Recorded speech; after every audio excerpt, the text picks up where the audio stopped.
Hi అండి, welcome back to శ్రీలతావ్లాగ్స్. ఈరోజు నేను చేయబోయే రెసిపీ వచ్చేసి సొరకాయ ఎండి రొయ్యలు అండి. అదేలాగో ఈరోజు మన వీడియోలో చూసేద్దాం. ఆలస్యం చేయకుండా వీడియోలోకి వెళ్ళిపోతాం. Let's start the video. సొరకాయ తీసుకున్నాను. సొరకాయ పొట్టు తీసేసి ఇలాగా చిన్న ముక్కలుగా కట్ చేసుకోవాలి. అలాగే ఎండి రొయ్యలు అండి. ఎండి రొయ్యలు ఇలాగా హెడ్, తలకాయ, తోకలు ఇలాగా తీసి క్లీన్ చేసి పెట్టుకోవాలి. చూడండి, ఇలాగా తల తోకలన్నీ తీసేసుకొని క్లీన్ చేసుకున్నాను. ఇప్పుడు ఇందులోకి మనము గోరువెచ్చని హాట్ వాటర్ వేసుకోవాలి. ఇలా వేసుకోవడం వల్ల పచ్చివాసన పోతుంది. ప్లస్ ఎండి రొయ్యలు కదా, హాట్ వాటర్లో కొంచెం ఉబ్బి మెత్తబడతాయి. ఇలా ఒక 5 minutes పాటు పక్కన పెట్టేసుకుందాము. మనం ఇప్పుడు స్టవ్ ఆన్ చేసుకొని ప్యాన్ పెట్టేసుకోవాలి. కర్రీకి సరిపడంత ఆయిల్ వేసుకుందాము. సొరకాయ తినని వాళ్ళు ఇట్లా ఎండి రొయ్యలు కాంబినేషన్ చేసుకొని తింటే చాలా బాగుంటుంది. ఆయిల్ హీట్ అయింది కదా, ఇప్పుడు జీలకర్ర ఆవాలు వేసుకుందాము. కొంచెం చిటపటలాడాలి.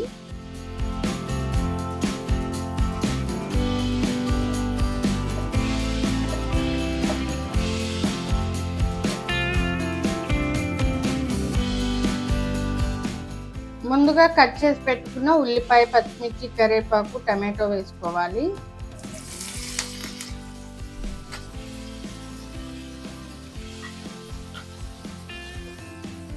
ఈ టమాటో ముక్కలు, ఉల్లిపాయ ముక్కలు మంచి మగ్గే వరకు ఆయిల్లో ఫ్రై చేయాలి. ఇందులో ఇప్పుడు పసుపు వేసుకుందాం, 1 స్పూన్ అంతా.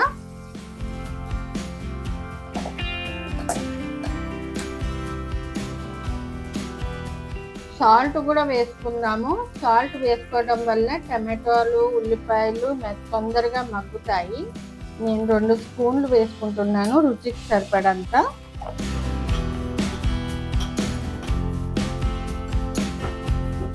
మరొకసారి మిక్స్ చేసుకుందాము. మూత పెట్టి మగ్గనిచ్చుకుందాము.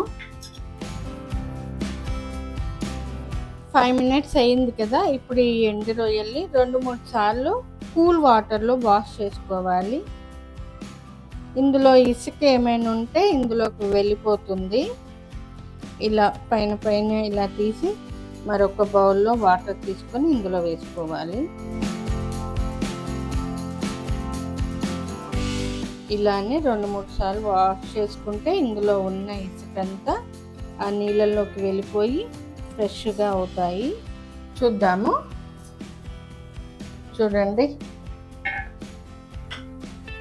టమాటా, ఉల్లిపాయ మెత్తబడింది. ఇప్పుడు మనం ఇందులోకి క్లీన్ చేసి పెట్టుకున్న ఎండు రొయ్యలు వేసుకుందాము. మీ ఇష్టం అండి, ఇవి ఎన్నైనా వేసుకోవచ్చు. చాలా బాగుంటుంది కర్రీ కూడా. ఒకసారి మిక్స్ చేసుకుందాం.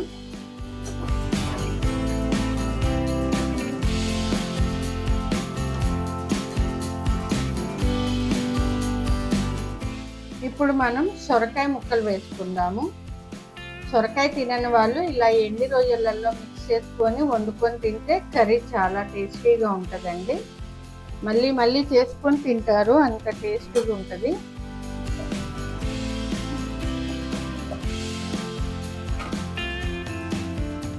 ఇప్పుడు రుచికి సరిపడంత కారం కూడా వేసుకోవాలి.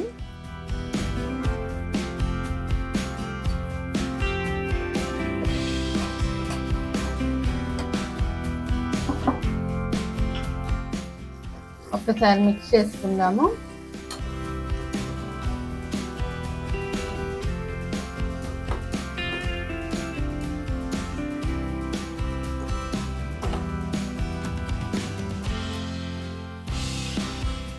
ఇప్పుడు కొంచెం వాటర్ వేసుకోవాలి.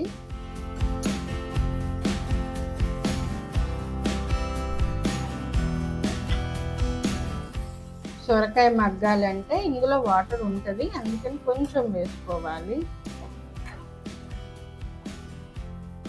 ఇప్పుడు స్టవ్ సిమ్లో పెట్టేసుకొని మంచిగా దగ్గరికి అయ్యేంత వరకు మగ్గించుకోవాలి కర్రీని.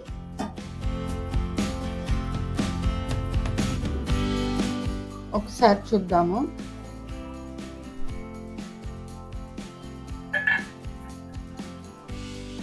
చూడండి, ఆయిల్ అంతా రిలీజ్ అవుతుంది. స్మెల్ మాత్రం చాలా బాగుందండి. నిజంగా అండి, కర్రీ చాలా అంటే చాలా టేస్టీగా ఉంటుంది. ఒకసారి ఇంట్లో ట్రై చేయండి, ఎలా వచ్చిందో నాకు కామెంట్ చేయండి. మరొక 10 minutes ఇలాగే మూత పెట్టుకొని మగ్గించుకుందాం కర్రీని.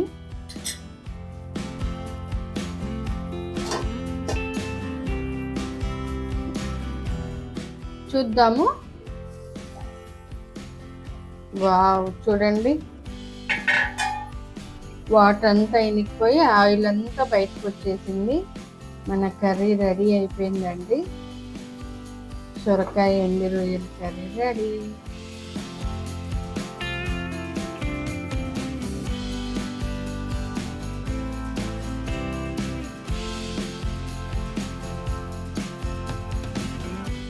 స్టవ్ ఆఫ్ చేసేసుకుందాము.